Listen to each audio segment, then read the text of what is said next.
I'm Wynn, and I'm the designer of the label Wynn Hamlyn. So I grew up in Te Puke. I am the son of two horticulturalists. So I grew up rurally, and I was a typical rural kid, just racing around, riding motorbikes and doing things like that. Yeah, I was definitely creative growing up. I think it was in a very different context to what it is now. Like, I just enjoyed getting out and building stuff with hammers and nails. Skating was a big thing for me when I was 14, so I was out building skate ramps and things like that. And fashion definitely wasn't a part of what I was doing at that stage. But I think at the time I was still very conscious of what I was wearing, and that sort of didn't come to anything until I decided that I actually was so interested in what I was wearing that I wanted to get into fashion. So I went to uni when I left school and studied land surveying, not out of a particular passion for it, just as something to go and study. During the last year, there wasn't a very busy schedule, so I decided to enroll in the fashion course. So I studied fashion at the Otago Polytechnic for the first year, and then I went away working for a couple of years and came back to AUT, and I studied at AUT for 6 months. My friends and family were definitely surprised, and I guess looking back on it, nobody says like, don't do that, you're a crazy person. You know, even if one of your best friends today told you that they were just going to leave their job and go to Hollywood to become a movie star, you'd just go, great, like, good for you.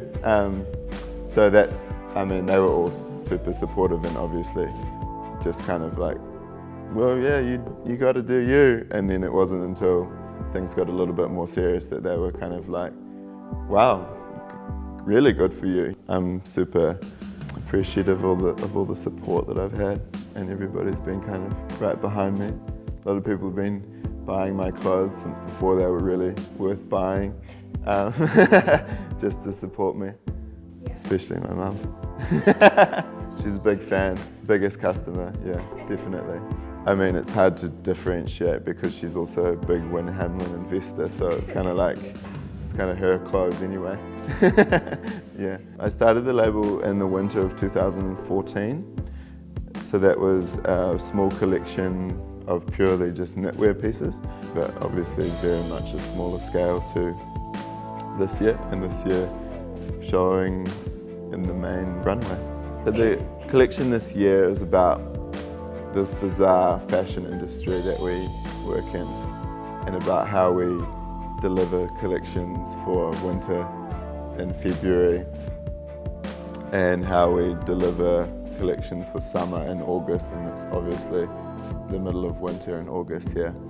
It's kind of bizarre, but when you look at what's happening with the climate in the world and what we're doing to the climate, it's kind of like this self-fulfilling prophecy where it's not so bizarre that we deliver collections at funny times, because actually the environment and the climate are changing into kind of a dystopic time where there are no seasons anymore, and we just wear summer and winter clothes constantly because we're prepared for whatever the climate kind of offers.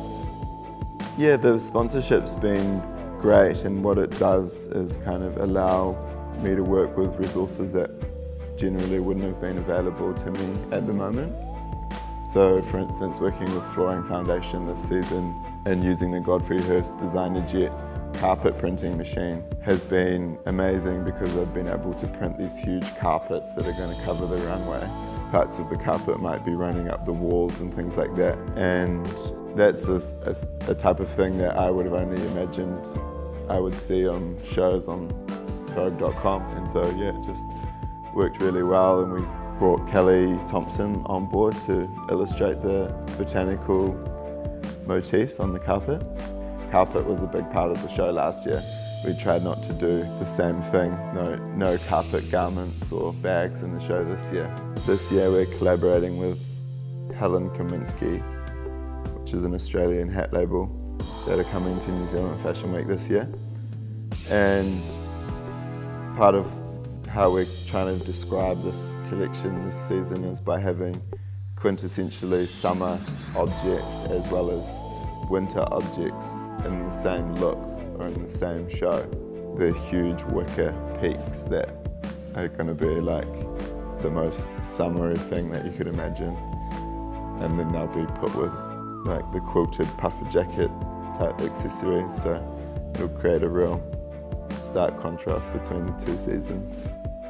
I guess all the media attention that I've had is great, and it does add a little bit of pressure to what you're doing because it's just the fact that somebody's watching. I think it just means that you are a little bit more calculated about what you're doing. Yeah, so the future at this time is actually hard to imagine because it's hard to look past what the next month holds, getting ready for Fashion Week.